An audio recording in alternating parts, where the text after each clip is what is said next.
Well, gosh and golly gee, folks, it seems it could be done. Just like we said over a year ago.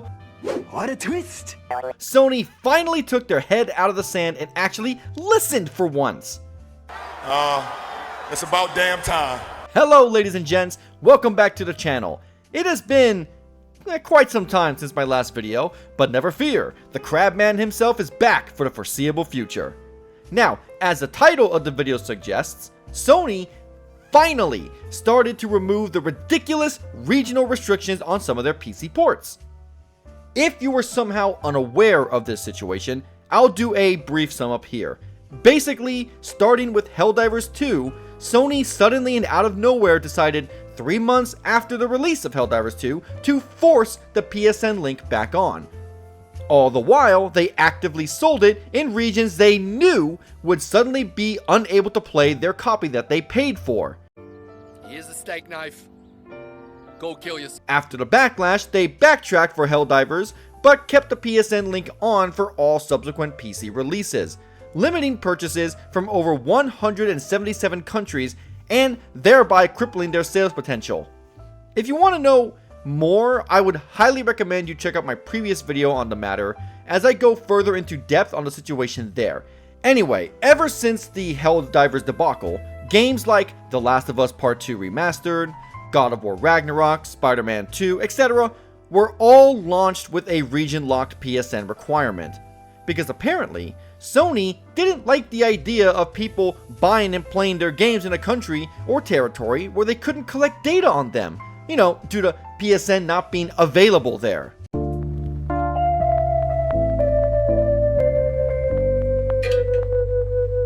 But this was all quickly changed with the PC release of Stellar Blade, a damn good action game developed by the Nikke Goddess of Victory devs. As a couple days from release, it was revealed the game was going to have the exact same restrictions. For fuck's sake! Now, Shift Up, the devs behind Nikke and Stellar Blade, very clearly saw this news and said, yeah, fuck that and fuck you, and decided to have a silly little talk with Sony to get them to loosen their restrictions because what the fuck? No, seriously, what the fuck? Upon release, Stellar Blade saw massive success, reaching close to 200,000 concurrent players in its opening week, making it, to my knowledge, the biggest single-player PC launch for a Sony-published game.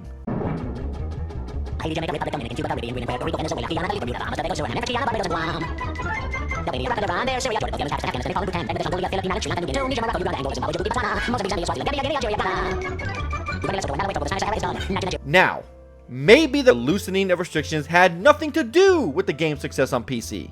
After all, look at the game. They don't call it Gunnar Blade for nothing.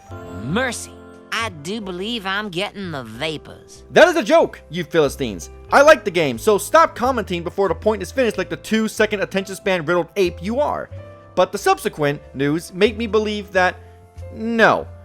The restrictions and PSN requirement had a big impact on potential sales, as shortly after release, Sony started quietly removing regional restrictions from games like The Last of Us 2 Remastered, Ragnarok, Spider-Man 2, and yes, even Helldivers 2, at least according to the Steam database logs. My life is a lie! My life is a lie! Somebody's gotta get stabbed! So now, these games can be purchased in the previously banned 177 countries as far as we know.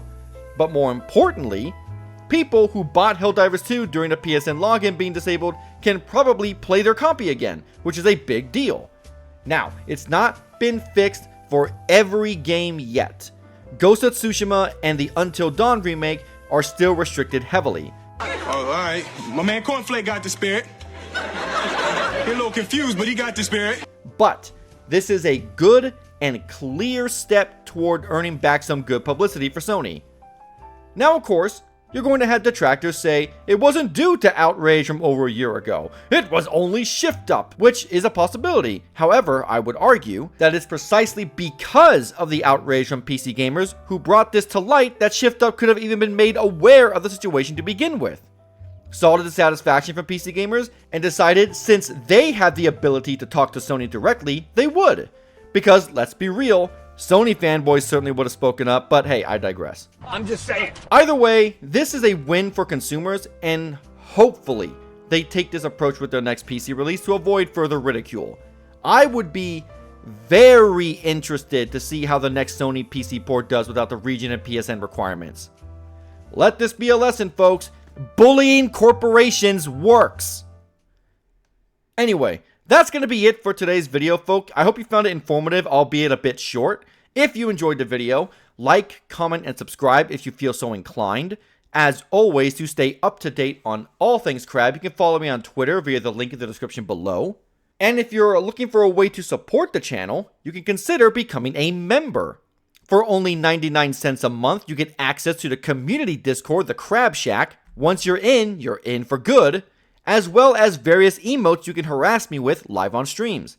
Speaking of streams, tune in tomorrow as I start the long journey of beating the Mass Effect trilogy on Insanity difficulty.